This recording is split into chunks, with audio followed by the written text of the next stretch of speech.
જમ્મુ કાશ્મીરની અંદરમાં હમણાં જે બનાવ બન્યો, જે રીતે આપણા હિન્દુઓની કતલેઆમ થઈ, જે રીતે ધર્મ જાતિ પૂછીને વીણીને જે રીતે ખતમ કર્યા, જે રીતે એના કરુણ દ્રશ્યો જોવા માટે મળ્યા, જે બરબાદી સાથે, જે ભયંકરતા રીતે, નૃશંસ રીતે જે હત્યાકાંડ ચલાવવાની અંદરમાં આવ્યો, માનવતાને પણ શરમાઈ જવું પડ્યું હશે.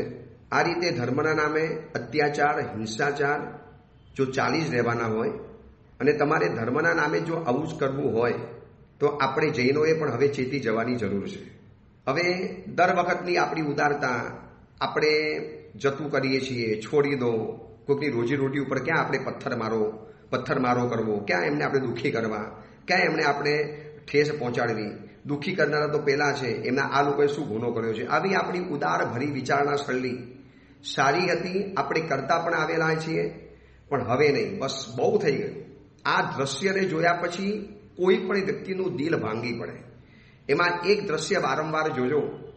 નવયુવાન કન્યા છે, એનો પતિ નિશ્ચેષ્ટ બનીને મોતની શૈયામાં સૂતેલો છે. એ સ્ત્રી રડી પણ નથી શકતી, શોક એટલો બધો છે, રડી પણ નથી શકતી. આ એક દ્રશ્ય જોયા પછી પથ્થર દિલનો માનવી પણ પીગળી જાય. આ વાત એટલા માટે બતાવું છું, હવે બહિષ્કાર કરવાની સખતમાં સખત જરૂરિયાત છે અને એનો શું અવસર આવી ચૂકેલો છે. જૈનોના વર્ષી તપનો ભવ્ય પ્રસંગ આવી રહેલો છે.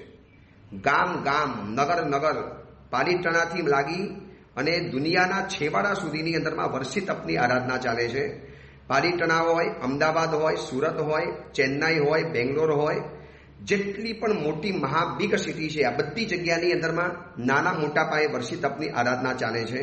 તાત્કાલિકની અંદરમાં વર્ષી તપના ભવ્ય વરઘોડા નીકળવાના, જબરજસ્ત પ્રભાવનાઓ થવાની, બગીઓ નીકળવાની, બેન્ડ બાજા આવવાના, કેટરસ વગેરે આવવાના. એમાં પાલીતાણાની અંદરમાં લગભગ 400થી વધુ વર્ષી તપના પારણા થવાના છે. એમાં ગિરી વિહાર નામની સંસ્થાની અંદરમાં તો આ વખતે સમણી ભગવંતો અને ચિકાર ભાવિકોને વર્ષી તપના પારણા છે. આ બધાને હાથ જોડીને એકદમ નમ્રતાની સાથે, પણ તમે આદેશ ગણો, ઈચ્છા ગણો, વિનંતી ગણો, આજીજી ગણો, આરજુ ગણો, કે તમે જે પણ શબ્દનું નામ આપી શકો એ આપી શકો છો, પણ પ્લીઝ આ વખતે એક પણ વિધર્મી, ભલે તમે કહો સાહેબ આ તો સાચો હતો, આ તો સારો હતો, આ તો દેશભક્તિવાળો છે અને આવું ક્યારે પણ નથી કર્યું, એને નથી કર્યું એ આપણે સમજીએ છીએ, પણ એની જાતિવાળાએ કર્યું ને, એને હિન્દુ ધર્મની વાતને પૂછીને કર્યું ને. ખાલી સીધા કદાચ ખૂન ખરાબા કર્યા હોત ને તો કદાચ એટલો દિલમાં આઘાત ન થાત. પણ તમે વિચારો છો, એનું પેન્ટ ઉતરાવ્યું છે, એના શરીરના નીચેના વસ્ત્ર ઉતરાવ્યા, એની જે અમુક નિશાનીઓ ચિહ્ન જોયા, કલમા પડવાનું કીધું, એને અમુક વિધર્મીઓના તહેવારોની વાતો પૂછી અને નથી આવડ્યું તો બિંદાસ રીતે જાણે કે બહુ મોટું પરાક્રમ કરતા હોય, કાયરતા ભરું કાર્ય કર્યું છે અને પોતાની જાતને બહાદુર ગણે છે. આવે જાહેરની અંદરમાં અને પછી કરી બતાવે, ખબર પડે. એટલો આક્રોશ મગજની અંદરમાં છે, ભલી વ્યક્તિઓના હૃદયની અંદરમાં છે.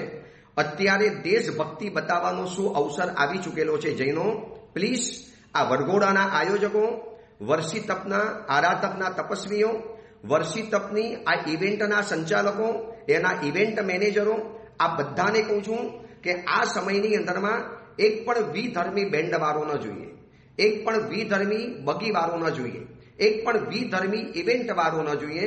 ન રંગોળીવાળો હોય, નાનામાં નાનું કાર્ય હિન્દુ માત્રને આપો, ન થાય તો મૂકી દેજો, પડતું મૂકી દેજો, નથી કરવું.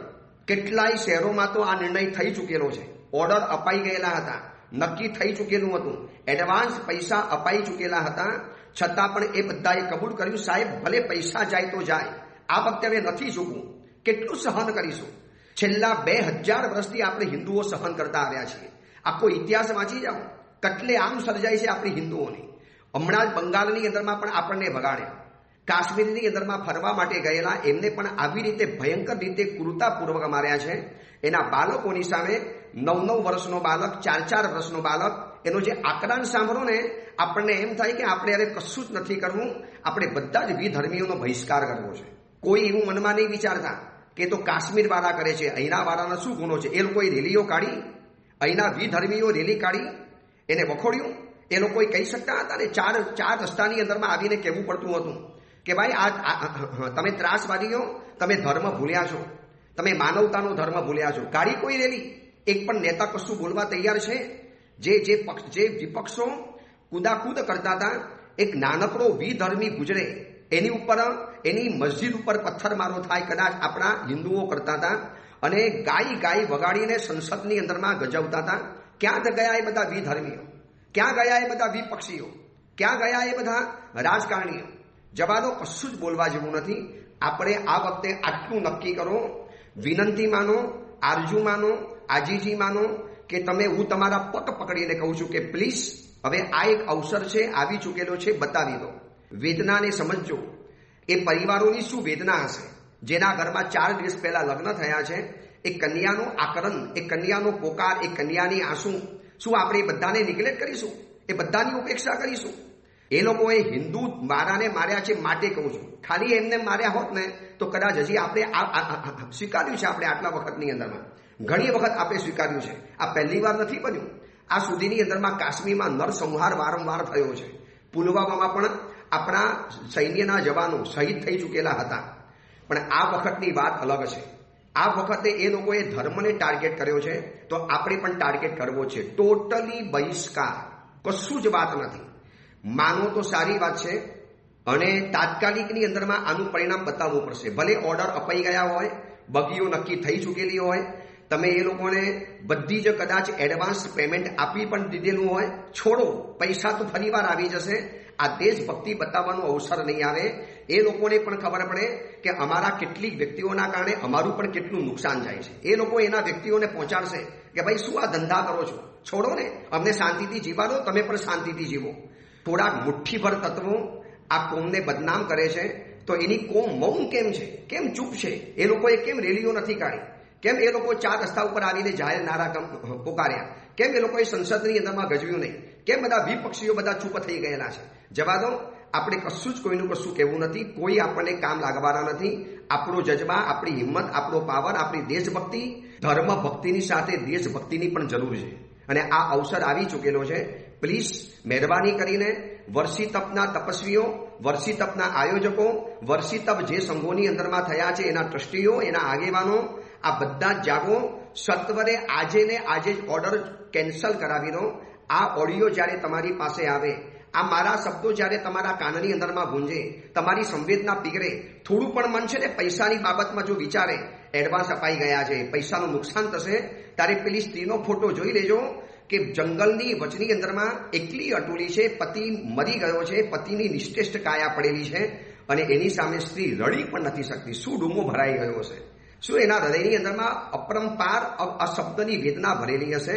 બસ આ દ્રશ્ય જોઈ લેશો ને તો કદાચ તમને બીજું કશું જ ને કહેવું નહીં પડે. આ કહેવું પડે છે એ પણ આપણી એક શરમારપણું છે. આપણે હિન્દુઓ ક્યાં સુધી ભોળા રહીશું? ક્યાં સુધી આવી રીતે લૂંટાઈશું?